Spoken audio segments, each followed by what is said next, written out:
extendemos nuestra sincera bienvenida al estudio de la lección de la Escuela Sabática con la Voz de la Esperanza. Esperamos que Dios derrame su Santo Espíritu para que podamos entender su Santa Palabra. Estaremos repasando la lección número 10 para la semana del 5 de marzo del 2022. Se titula Jesús abre el camino a través del velo. Ahora en sí, para dar inicio, elevemos una oración al cielo. Padre que moras en las alturas de los cielos, agradecemos por este privilegio de estar juntos con nuestros hermanos, amigos, amigas, estudiando la palabra de Dios y dejando que tú nos ilumines y nos lleves a puerto seguro. Bendícenos, que todo lo que digamos y hagamos sea para honra y gloria tuya. Y esto lo pido en el santo nombre de Cristo Jesús. Amén. Amén. El texto de esta semana se encuentra en Hebreos capítulo 9, versículo 24. Muy relevante estos versículos, Nesí, este versículo. Y dice, porque no entró Cristo en el santuario hecho de mano, figura del verdadero, sino en el cielo mismo para presentarse ahora por nosotros ante Dios. ¿Sabes, Nesí? La palabra figura en el griego es antitupos. Y su significado es muy peculiar, interesante. Copia, figura, imagen, antitipo. Deriva de todas esas palabras que di en el castellano o el español, deriva esta palabra. Y nosotros usamos la palabra antitipo para expresar lo que se anuncia por el tipo. Interesante. Entonces, en cuanto al santuario terrenal, podemos decir que era un antitipo del tipo, ¿no es cierto? Sí. En primer lugar, estaba en la tierra. En segundo lugar, no era más que una sombra de las cosas por venir. Así es. Y en tercer lugar, era inaccesible al pueblo. También vemos que en cuarto lugar, el santuario terrenal fue temporal. Y en quinto lugar, fue ineficaz para cambiar el corazón de la gente. Muy cierto. ¿Verdad? El libro Patriarcas y Profetas lo explica de esta manera. Ningún edificio terrenal podría representar la grandeza y la gloria del templo celestial, la morada del Rey de Reyes, donde millares de millares le sirven y millones de millones están delante de él, de aquel templo lleno de la gloria del trono eterno, donde los serafines, sus guardianes resplandecientes, se cubren el rostro en su adoración. Una cita de verdad al punto. Ahora, Pablo pone de relieve el pensamiento de que Cristo ya está ministrando como sumo sacerdote y exhorta a sus lectores a que dejen de depender del antiguo sistema levítico y disfruten plenamente de las gloriosas prerrogativas que dispensa el nuevo pacto. Claro.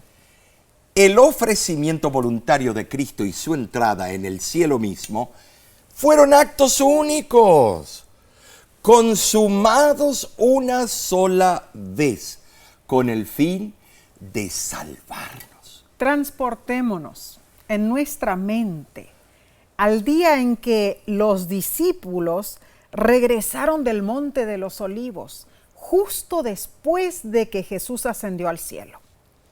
La lección nos cuenta que ellos se sentían gozosos porque su maestro y amigo había ascendido a una posición de poder y los había invitado a acercarse a Dios. Aunque ellos todavía estaban en el mundo, su esperanza era firme. Sabían que Jesús había ido al cielo para prepararles un lugar y les había abierto un camino a la patria celestial mediante su sangre. El autor de la lección enfatiza algo sustancial. Él dice, la ascensión de Jesús al cielo es fundamental para la teología de Hebreos. Marca el comienzo del reinado de Jesús y el comienzo de su ministerio sumo sacerdotal en nuestro favor. Finalmente, lo más importante es que la ascensión de Jesús marca el momento en que se estableció el nuevo pacto, que brinda los medios necesarios para poder acercarnos a Dios con valentía, por supuesto, mediante la fe. Es nuestro privilegio ahora acercarnos a Dios con confianza a través de Jesús y los méritos de su justicia. Hermoso. Entonces, la ascensión de Jesús es el comienzo de una nueva etapa cuando Él da inicio a su sumo sacerdocio. Muy cierto, Omar. Ahora muchos cuestionan los ritos del santuario terrenal. Se preguntan por qué Dios instituyó un sistema de sacrificios que no funcionó, como vemos claramente en la discusión en Hebreos, ¿no es cierto? ¿No será que el santuario terrenal al menos era una forma en que los creyentes pudieran vislumbrar lo que Dios podía hacer? ¿Y acaso no puede ocurrir lo mismo con nosotros hoy? Claro que sí, Nesí. Nosotros también podemos preocuparnos demasiado con los detalles frívolos y los procedimientos de la religión, muy cierto, a la cual pertenezcamos, y dejar de ver al Dios que desea que acudamos a Él para salvación. El peligro está en que gastemos nuestro tiempo en los símbolos y las prácticas y no veamos a Dios. Por eso Hebreos menciona vez tras vez que el santuario terrenal era un libro ilustrado, un dispositivo de enseñanza, una ilustración para ayudar a ver las verdades fundamentales acerca de Dios y la salvación. Estos son puntos muy importantes. Esta semana estudiaremos el énfasis que da el apóstol Pablo al rol de Jesús en el santuario celestial. E intentaremos entender el significado esencial del mensaje del santuario y la relevancia que tiene para nosotros hoy día. Bueno, Omar, esto está muy fácil decirlo, ¿no es cierto? Pero ponerlo en práctica. Así es. Bueno, entonces, en lugar de preguntarnos, hermanos, en cuanto a la descripción exacta de cada mueble, de cada cosita que existía en el santuario terrenal, preguntémonos, ¿qué nos enseña ese mueble, ese objeto del santuario terrenal sobre la naturaleza y el carácter de Dios? Esto es exactamente lo que el apóstol Pablo está haciendo en su libro a los Hebreos. Claro que sí. Entonces, Omar, ahora pasemos a la lección del domingo. Qué bueno. 27 de febrero se titula Jesús ante el Padre.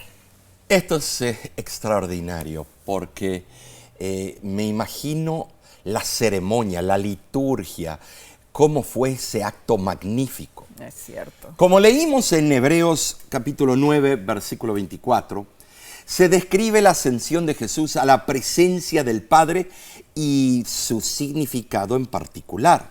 Cierto. Cristo llegó al santuario celestial, el verdadero, Claro que sí. para aparecer ante Dios con un mejor sacrificio, o sea, con su propia sangre. Así fue. Eso es increíble, Nesí. Jesús cumplió la profecía de las fiestas de peregrinación con asombrosa precisión. Amén. ¿Sabes? Murió el día de la preparación de la Pascua, a la hora novena, en el momento en que se sacrificaron los corderos pascuales.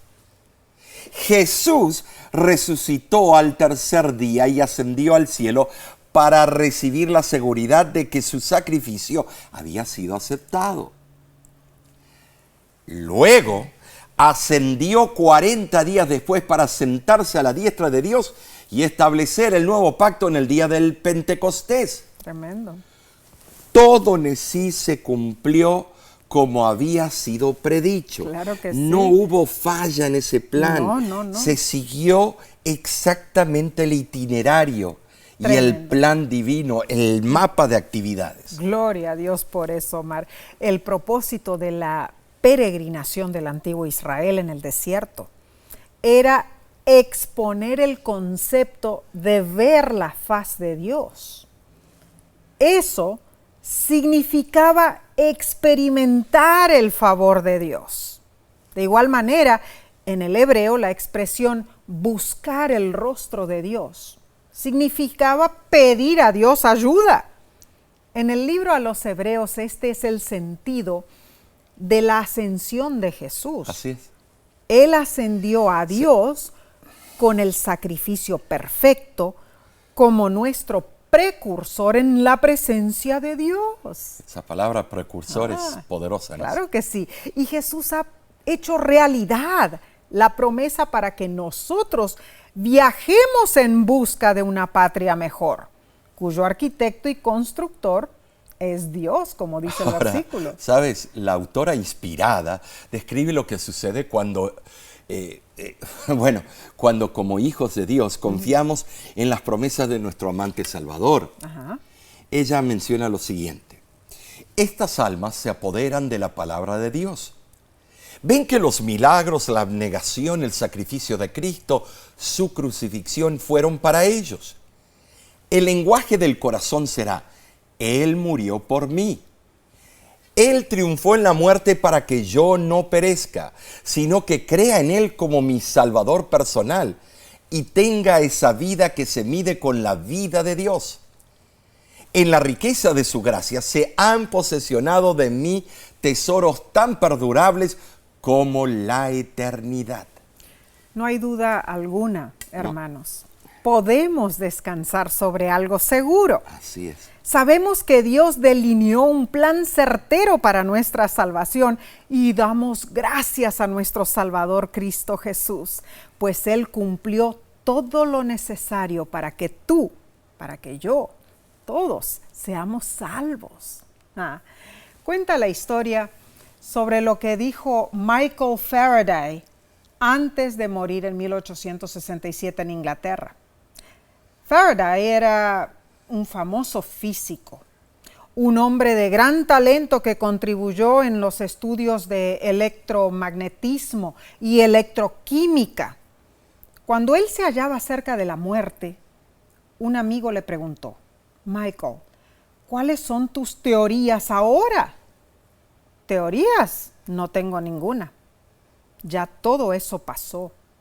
Hoy descanso sobre seguridades, no teorías, porque yo sé a quién he creído y estoy cierto que es poderoso para guardar mi depósito para aquel día. El hecho de haber repetido el versículo que se encuentra en 2 Timoteo 1, versículo 12, fue su testimonio de la seguridad que ese científico tenía en Dios. Se nota que Michael Faraday estudiaba su Biblia. Es muy interesante.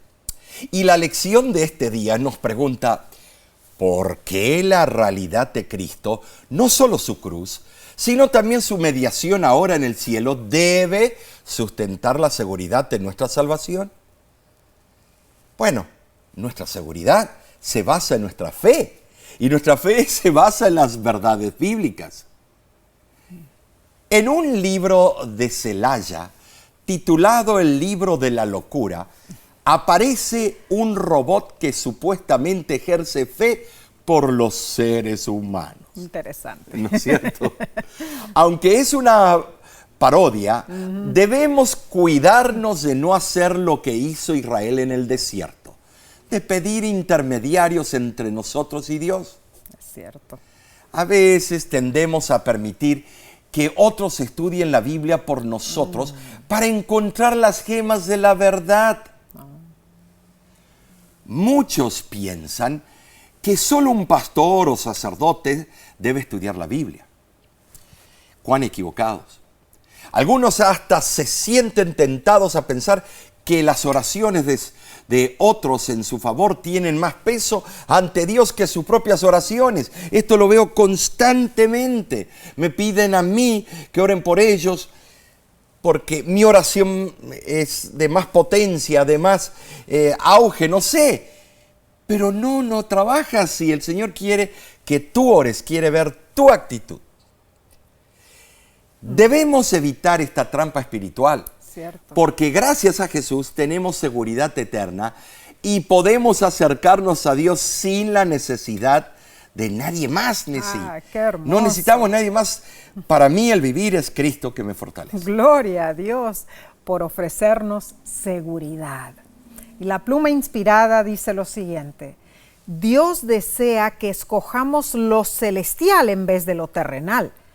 Nos presenta las posibilidades de una inversión celestial. Amén. Quisiera estimular nuestros más elevados blancos, asegurar nuestro más selecto tesoro.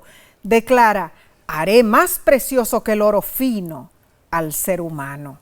Cuando hayan sido arrasadas las riquezas que la polilla devora y el orín corrompe, los seguidores de Cristo podrán regocijarse en su tesoro celestial, las riquezas imperecederas. Ay, Omar, este estudio Tremendo. nos está abriendo el entendimiento en una forma completamente diferente, yo diría. Claro que sí, porque estábamos siguiendo un patrón que ya habíamos estudiado en otros trimestres, pero ahora vino el ingrediente que necesitábamos. Claro ver que sí. exactamente a Cristo entrando en el sacerdocio celestial. Tremendo eso. Es increíble encontrar las facetas, encontrar los peldaños, todos los pasos y cómo son relevantes para la vida diaria del hombre Claro que y de sí. su iglesia. Muy cierto, Omar. Vamos a seguir estudiando, pero por el momento haremos primero una breve pausa y enseguida volvemos con la parte del día lunes. No te vayas.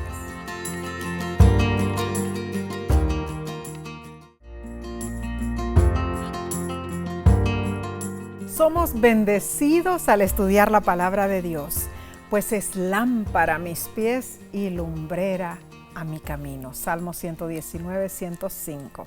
Pasemos entonces, Omar, a la lección del lunes 28 de febrero. Se titula La invitación de Dios. Ahora, comencemos leyendo Hebreos, pero ahora capítulo 12, versículos 18 al 21, para recordar la experiencia de Israel en el monte de Sinaí. Ok. Porque no os habéis acercado al monte que se podía palpar y que ardía en fuego, a la oscuridad, a las tinieblas y a la tempestad, al sonido de la trompeta y a la voz que hablaba, la cual los que la oyeron rogaron que no se les hablase más, porque no podían soportar lo que se ordenaba. Si aún una bestia tocar el monte, será apedreada o pasada con dardo. Y tan terrible era lo que se veía que Moisés dijo: estoy espantado y temblando. Oh, Cuando el tremendo pueblo eso, divino, el pueblo de Dios estuvo frente a frente con el dador de la ley y juez de toda la tierra, experimentó algo del temor del Señor. ¡Qué temor, Omar! Segunda de Corintios 5:11. Habrán estado aterrados de lo que vieron. La entrega de la ley en el Sinaí fue acompañada por una exhibición tremendamente impresionante del poder y de la majestad de Dios. Cierto. Nunca antes ni tampoco después ha contemplado el mundo algo tan impresionante y tan aterrador, Nessie. La verdad que sí, Omar, habrá sido eso algo pero terrible. Tremendo. La revelación de la santidad de Dios en el monte Sinaí enseñó al pueblo a temerle o a respetarlo. El temor de Jehová conduce a la vida, a la sabiduría y a la honra. Vemos que en Salmo 111, versículo 10, dice que el temor de Dios es el principio de la sabiduría. Ese temor es sinónimo de una profunda reverencia y se basa en la comprensión del carácter, la majestad y la grandeza de Dios frente a nuestra propia indignidad. Ese temor es la raíz y el origen de la verdadera piedad. Impide la presunción, evita el pecado y elimina todos los otros temores. El que permanece en el temor de Dios puede librarse de toda ansiedad. El temor de Jehová es adoración reverente a un amante Padre Celestial y respeto obediente a Él y a su ley. Pero sucedió que el pueblo de Israel se asustó y le pidió a Moisés que fuera su intermediario. La lección menciona que la descripción en Hebreos de los eventos en el Sinaí se desprende principalmente del recordatorio que Moisés le hace al pueblo por su falta de fe y su apostasía con el becerro de oro, y cuánto temía encontrarse con Dios debido al pecado de ellos. La reacción de los israelitas no era el plan de Dios para ellos, sino el resultado de su falta de fe. El plan de Dios era que ellos reconocieran su majestad y reverenciaran su divino poder con respeto, no teniendo miedo de Él, claro, sino una relación mutua de amor. Respeto, como el respeto que le debemos a nuestros padres, ¿no es cierto? Esto me hace recordar la vez que mi hermano y yo hicimos una travesura. Bueno, de las muchas que hicimos, ¿no es cierto? Pero ese día causó que un montón de frascos de conserva que tenía mi mamá sobre una mesa en la cocina cayeran al piso y se quebraran. Bueno, lógicamente mi hermano y yo salimos de allí, pero corriendo. Claro, mi mamá, siempre muy inteligente, enseguida nos descubrió y nos llamó para que volviéramos a la casa. Pero, Omar, al oír la voz de mi mamá, mi hermano y yo enseguida nos miramos el uno al otro y dijimos, de seguro nos está llamando para castigarnos. El miedo del castigo nos llevó a no obedecer la voz de ella. Interesantes. Corrimos a escondernos en la parte de más atrás del terreno de nuestra casa, detrás de unos arbustos que había allí, y nos dijimos, vamos a quedarnos aquí. Tal vez mami se olvide del castigo. Y a lo lejos escuchamos a mi mamá gritar, ya van a ver, les va a dar hambre y tendrán que venir a casa, ya van a ver. Nosotros quietecitos en nuestro escondite. Pasaron las horas, Omar, y nosotros firmes. No volveríamos a la casa. Pero resultó de que después de cierto tiempo, claro, se empezó a hacer de noche y nuestros estómagos empezaron, a hacer ruidos raros, teníamos hambre. Y cuando el hambre se volvió insoportable y ya era de noche y no teníamos linterna, no tuvimos otra opción que volver a casa. Ay, Omar, al abrir la puerta de la cocina, lo primero que vimos fue que allí todavía estaba todo el desastre que habíamos causado. Los pedazos de vidrio, toda la comida de las conservas desparramadas por el piso. Era horrendo lo que estábamos viendo. Y mi mamá llegó allí al otro lado de la cocina y nos dijo, hola niños, tienen hambre, ¿verdad? Pero como pueden ver, yo no pude cocinar. Si ustedes hubieran venido cuando yo les pedí, yo les hubiera ayudado a limpiar todo esto y les hubiera preparado la cena, pero siendo que no obedecieron, ahora tendrán que limpiar solos y espero que no quede nada sucio para cuando me despierte en la mañana. Esa noche yo aprendí que era mejor respetar a mi madre y no escaparme de ella por miedo al castigo. La verdad que aprendiste Una buena lección. Sí, es En una cierto. forma similar podemos decir, sí, que Dios espera que lo respetemos Así es. y que le obedezcamos, Claro no que como sí.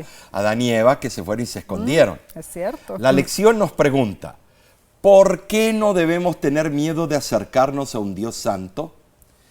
Y bueno, ¿de qué manera se nos exhorta que debemos acercarnos a Él?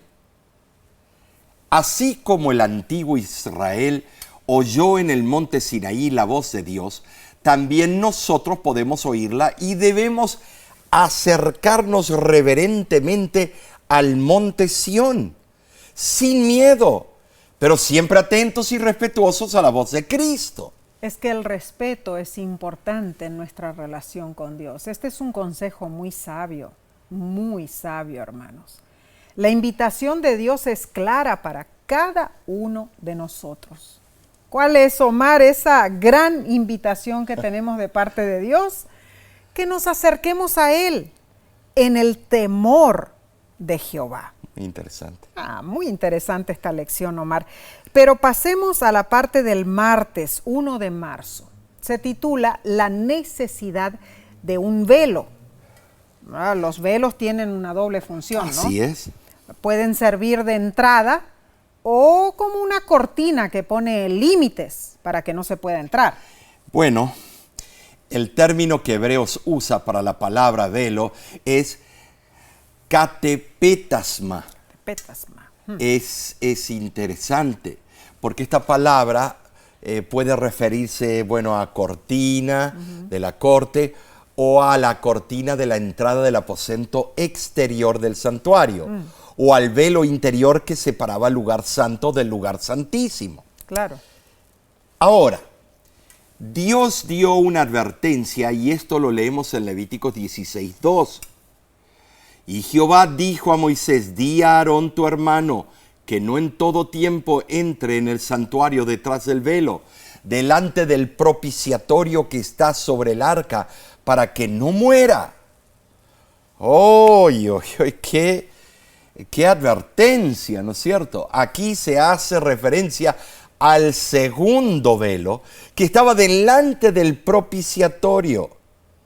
Era delante de ese velo donde se paraban, bueno, los sacerdotes, sumos sacerdotes, para ofrecer el incienso sobre el altar del incienso.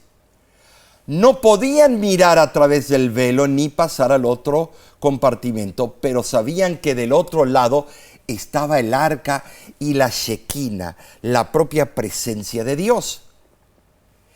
El que desobedeciera moriría, y esto es algo muy serio. Claro que sí, porque Omar. eso muestra la reverencia que debemos tener de los lugares santos de Jehová. Muy cierto. Y en Levíticos capítulo 10, del 1 al 2, vemos un ejemplo de esa desobediencia.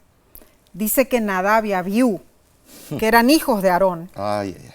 ofrecieron delante de Jehová fuego extraño, dice el versículo. Y salió fuego de delante de Jehová y los quemó y murieron, lógicamente. Ese fuego no había sido tomado del altar de los holocaustos. Claro. O sea, del fuego que Dios mismo encendía. Fue vagancia, y no que era querían ir hasta sagrado. allá afuera y ellos usaron cualquier otra cosa. Quizá Nadab y Abiú tomaron fuego de los fogones donde los sacerdotes se Claro. preparaban la comida. No sabemos. Pero al desobedecer, fueron destruidos al instante. Este es un terrible ejemplo de la desobediencia de estos hijos de Aarón, al tomar trivialmente los requisitos del culto del santuario. ¿Alguna vez te has entrevistado con una persona muy importante como el presidente de tu nación? Realmente eso es casi imposible, ¿no es cierto? Para lograrlo debe haber una invitación especial y estrictos reglamentos a seguir. Mi papá, el pastor Jorge Grieve, una vez recibió una invitación del presidente de los Estados Unidos para asistir a un banquete de líderes religiosos del país. Allí pude ver todas las exigencias enumeradas. Vestirse de traje, tiene que ser oscuro, camisa blanca y corbata, bueno, oscura, principalmente negra. Zapatos lustrados y cabello bien cortado, etc. La mayoría de las veces las solicitudes para una audiencia con el presidente ni son atendidas o si se atienden son llevadas a cabo por alguna persona importante de su gabinete. Algo parecido sucedía con el pueblo de Israel. Ellos no podían comunicarse directamente con Dios. No. Lo hacían a través de un sacerdote y según reglas muy, pero muy específicas y a veces parecían complicadas. Bueno, es que en el santuario terrenal, Omar, sí, era necesario el velo. Claro. En realidad. Ahora, ese velo que dividía el lugar santo del Santísimo era hermoso. Era una cortina azul, púrpura y carmesí de lino fino torcido. De colores, ¿sabes? Usados hasta el día de hoy para la realeza. Ah, claro que sí. Era la obra de un obrero adiestrado. Así es. Y el velo estaba adornado con querubines, lo que habrá sido Y eso. los hilos bañados en oro. Claro. Alzar ese velo y entrar sin invitación en el sagrado misterio del lugar santísimo acarreaba la muerte, pues sobre el propiciatorio descansaba la misma gloria del Santo de los Santos. Amén. A la gloria que nadie podía mirar y sobrevivir.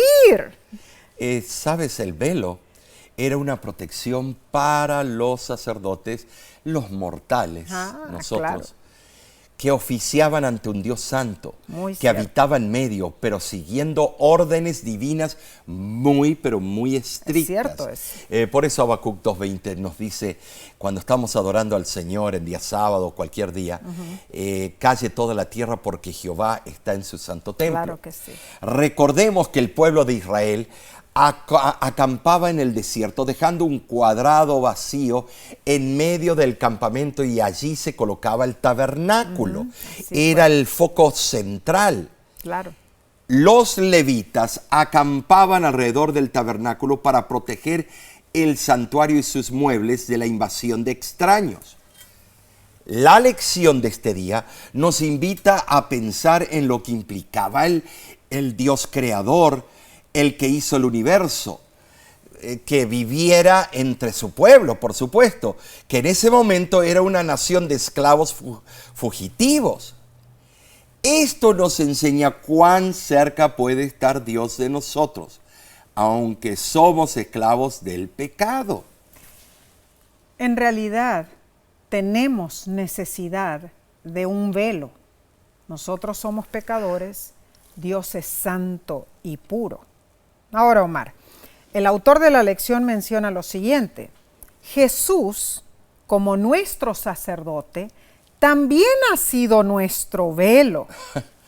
Mediante su encarnación, Dios levantó su tienda en medio de nosotros y pudimos contemplar su gloria. Jesús hizo posible que un Dios santo viviera en medio de un pueblo imperfecto. Amén. O sea, Omar, podemos estar seguros que Jesús nos protege en todo momento. Así es. Él es nuestro velo, interesante, ¿no es cierto? Y más aún, Él nos ayuda en nuestras pruebas. Él no nos deja solos y desamparados. Aunque ahora esté oculto para los ojos mortales, el oído de la fe puede oír su voz que dice: no temas, yo estoy contigo. O sea, ¿por qué dudamos, Omar?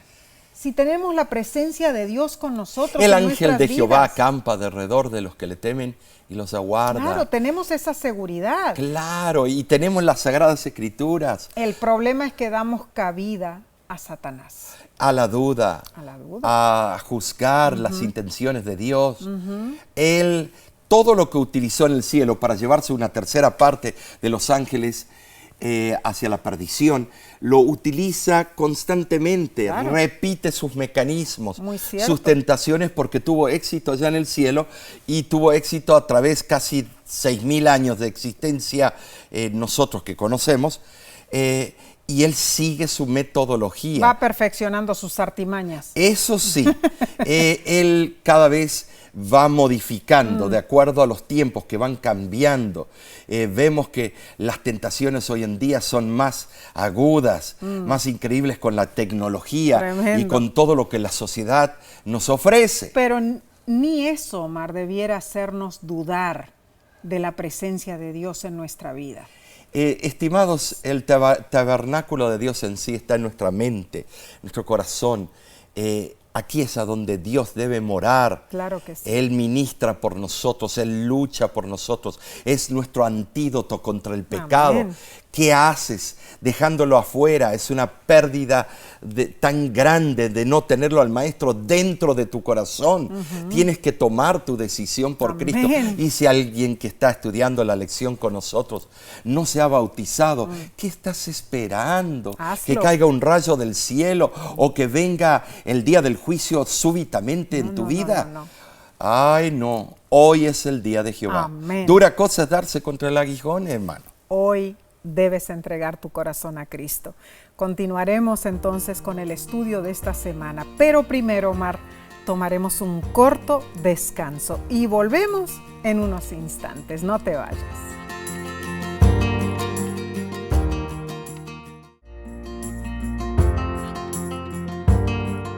Gracias por acompañarnos, por estudiar con nosotros la lección de la escuela sabática. Sigamos con la parte del miércoles 2 de marzo, se titula El camino nuevo y vivo a través del velo. Leamos la invitación de Hebreos capítulo 10, versículos 19 al 22. Así que, hermanos, teniendo libertad para entrar en el lugar santísimo por la sangre de Jesucristo, por el camino nuevo y vivo que Él nos abrió a través del velo, esto es de su carne, y teniendo un gran sacerdote sobre la casa de Dios, acerquémonos con corazón sincero, en plena certidumbre de fe, purificados los corazones de mala conciencia y lavados los cuerpos con agua pura. Aquí comienza una nueva sección en la carta de los Hebreos. Sí lo es. Pablo resume brevemente sus conclusiones, que por medio de Cristo tenemos acceso directo a Dios Muy el Padre. cierto. Y deduce lecciones prácticas para los cristianos. Este componente práctico continúa hasta el fin de la carta, de la epístola. Claro. La invitación es que nos acerquemos a Dios. ¿Y por qué? Porque esa es la única manera de alcanzar la vida eterna. En estos versículos se emplea la frase tahagia, que significa los lugares santos, y se aplica al santuario celestial, por supuesto. Además dice que el camino es nuevo y vivo. Es nuevo porque no había existido antes. Es nuevo porque es original y es eficaz. El camino nuevo se centra en Jesús, quien vive eternamente. Esto está en agudo contraste con los sacrificios, aquellos que se ofrecían bajo el antiguo pacto. Así es. Este camino fue inaugurado por la muerte de Cristo, cuando Él entró por el velo. Algunos comentaristas bíblicos enseñan que el velo representa la puerta por la cual se llega a la presencia divina. Pero este velo parece usarse aquí con el sentido de algo que oculta la presencia divina. Esta interpretación parece concordar con el simbolismo de Hebreos capítulo 6, versículo 19. Y con el significado de la rasgadura del velo en ocasión de la muerte de Cristo, que significó que el sistema de sacrificios había llegado a su fin, había caducado ya. Interesante, Omar, y el autor de la lección vuelve a reiterar lo siguiente. Hebreos señala que la instauración del antiguo pacto implicaba la instauración del santuario y la consagración de los sacerdotes. Lo mismo ocurre con el nuevo pacto. Así es. Implica la instauración del ministerio sacerdotal de Jesús en nuestro favor. La ascensión de Jesús ante Dios ha inaugurado una nueva era para el pueblo de Dios.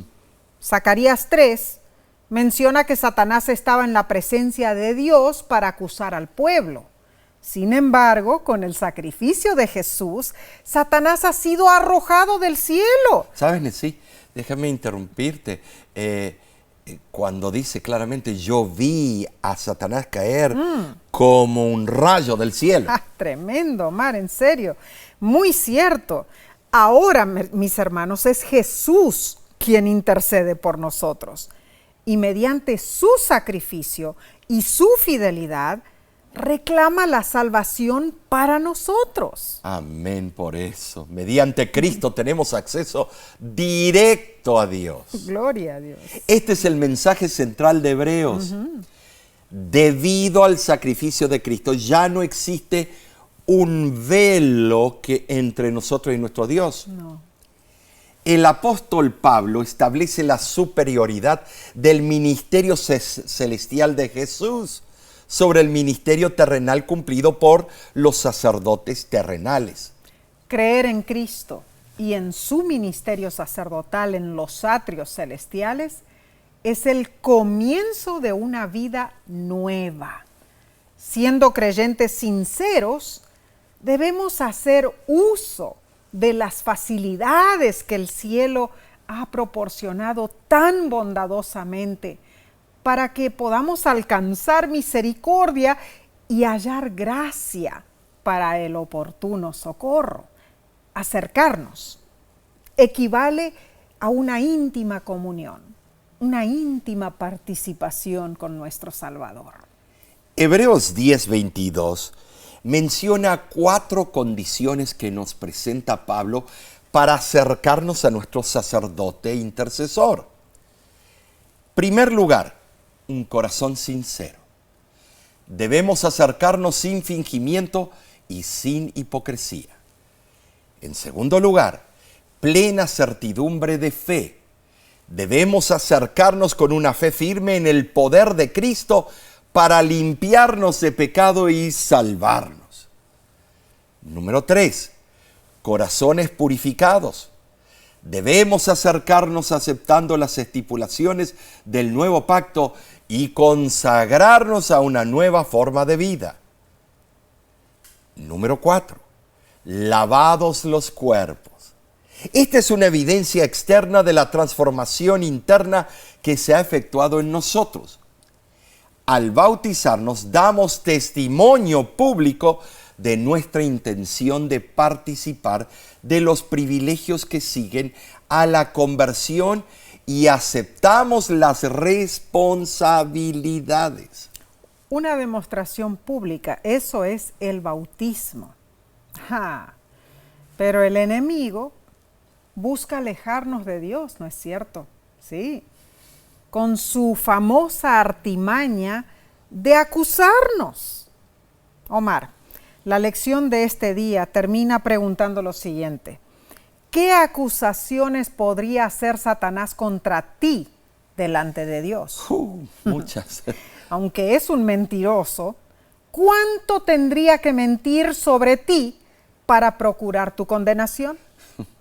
¿Cuál es tu única esperanza? Para contestar voy a leer del libro Reflejemos a Jesús. Dice: presente su caso, invocando los méritos de la sangre vertida en la cruz del Calvario en su favor. Satanás lo acusará de ser un gran pecador y usted tendrá que admitir que lo es, pero puede decir: sé que soy un pecador y por eso necesito un Salvador. No tengo méritos o bondad con que reclamar la salvación, pero presento delante de Dios la sangre plenamente expiatoria del Inmaculado Cordero de Dios. Ese es mi único argumento. El nombre de Jesús me da acceso al Padre. Sus oídos están atentos a mi más débil súplica. Hermosa promesa, hermanos. Así es. Tenemos en Cristo Jesús. Ahora, Omar, Vayamos entonces a la parte, el estudio del jueves 3 de marzo, se titula Ellos verán su rostro. Oh, esto es extraordinario. Sí lo es. Cuánto lo he deseado desde que era un mozo, Amén. un niño. Leamos Hebreos capítulo 12, versículos del 22 al 24, donde nos explica lo siguiente. Os habéis acercado al monte de Sión, a la ciudad del Dios vivo, Jerusalén la celestial, a la compañía de muchos millares de ángeles, a la congregación de los primogénitos que están inscritos en los cielos, a Dios el juez de todos, a los espíritus de los justos hechos perfectos, a Jesús el mediador de nuevo pacto y a la sangre rociada que habla mejor que la de Abel. Interesante en sí que se hable de Abel, comparar. Pablo describe a los cristianos congregados en el cielo en una reunión de la iglesia invisible. Sí. Ahora, este texto en el griego tiene dos sustantivos importantes. Paneguris, convocación festiva, y eclesía, iglesia. Paneguris y eclesía. Los que constituyen esa iglesia de los primogénitos son los que han nacido de nuevo. Ahora, este texto describe que nosotros hemos llegado a la Jerusalén celestial ante la presencia del Dios Todopoderoso, omnipotente, omnipresente, omnisapiente. Y esta descripción de que nosotros hemos llegado ante la presencia del Padre. El autor de la lección dice, los creyentes se han acercado a la Jerusalén celestial mediante la fe.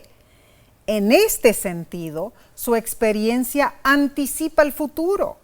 La Jerusalén celestial pertenece al reino de lo que se espera y no se ve, pero se nos garantiza mediante la fe. También hemos llegado a la misma presencia de Dios a través de nuestro representante Jesús. Por ende, debemos actuar en conciencia.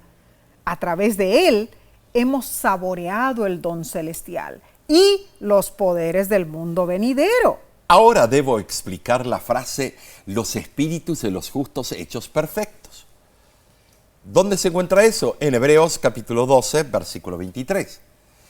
Cuando Pablo dice, os habéis acercado, Hebreos 12, 22, no se refiere a los justos muertos en los siglos pasados, como si estuvieran reunidos en la Jerusalén celestial en forma fantasmal. El apóstol invita a los vivos, acerquémonos confiadamente.